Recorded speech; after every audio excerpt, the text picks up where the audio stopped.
The exit status or return code of a process in computer programming is a small number passed from a child process to a parent process when it has finished executing a specific procedure or delegated task. In DOS, this may be referred to as an error level. When computer programs are executed, the operating system creates an abstract entity called a process in which the bookkeeping for that program is maintained. In multitasking operating systems such as Unix or Linux, new processes can be created by active processes. The process that spawns another is called a parent process, while those created of child processes. Child processes run concurrently with the parent process. The technique of spawning child processes is used to delegate some work to a child process when there is no reason to stop the execution of the parent. When the child finishes executing, it exits by calling the exit system call. This system call facilitates passing the exit status code back to the parent, which can retrieve this value using the wait system call. Semantics. The parent and the child can have an understanding about the meaning of the exit statuses.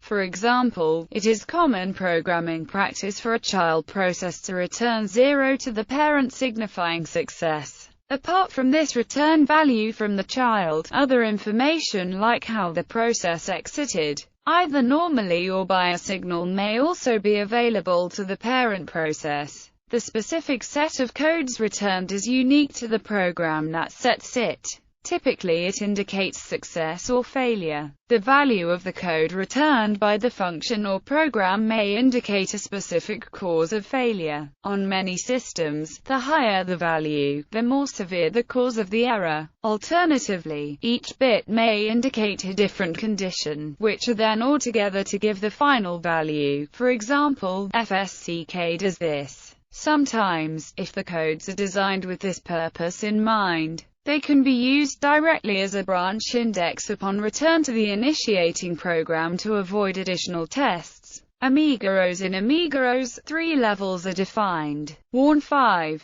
error 10, failure 20. Shell and scripts. The exit status of an executed shell command is the value returned by the waited system call or equivalent function. The full 32-bit exit code is only available with the waited call, but not with older wait interfaces. With older wait interfaces, the visible exit code only contains the low 8 bits of the exit code. For the shell's purposes, a command which exits with a 0 exit status has succeeded. A non-zero exit status indicates failure. This seemingly counterintuitive scheme is used so there is one well-defined way to indicate success and a variety of ways to indicate various failure modes. When a command is terminated by a signal whose number is n, a shell sets the variable $, to a value greater than 128. Most shells use 128 plus n, while KSH93 uses 256 plus n. If a command is not found, the shell should return a status of 127. If a command is found but is not executable, the return status should be 126.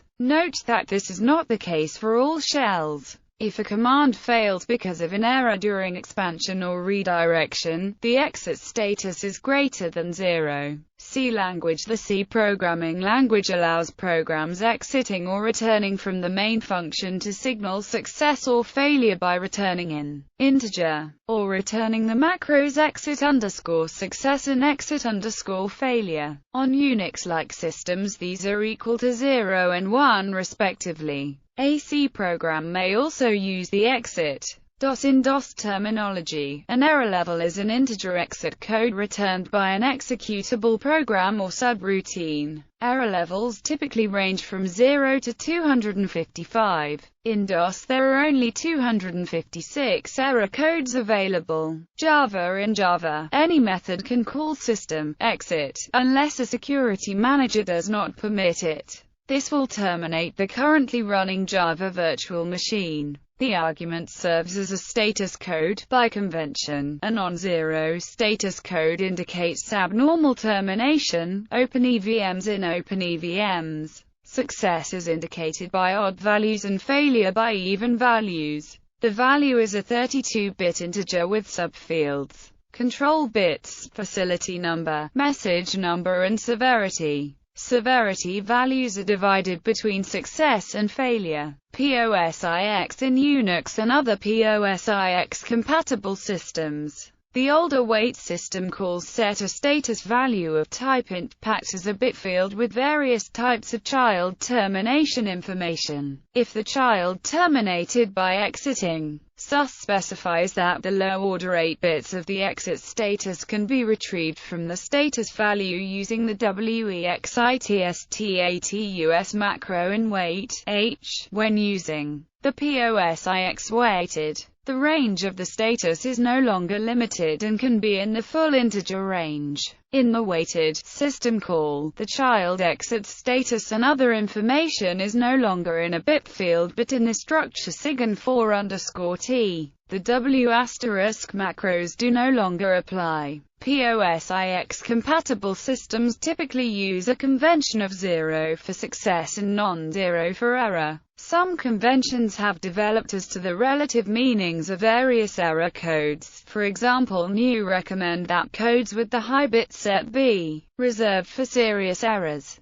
and FreeBSD have documented an extensive set of preferred interpretations. Meanings for 15 status codes 64 through 78 are defined in sysexits h. These historically derived from sendmail and other message transfer agents, but they have since found use in many other programs. Windows uses 32-bit signed integers as exit codes. If a process fails initialization, a Windows system error code may be returned. Exit codes are directly referenced, for example, by the command line interpreter cmd.x in the error level terminology inherited from DOS. .NET Framework processes and the Windows PowerShell refer to it as the exit code property of the process object.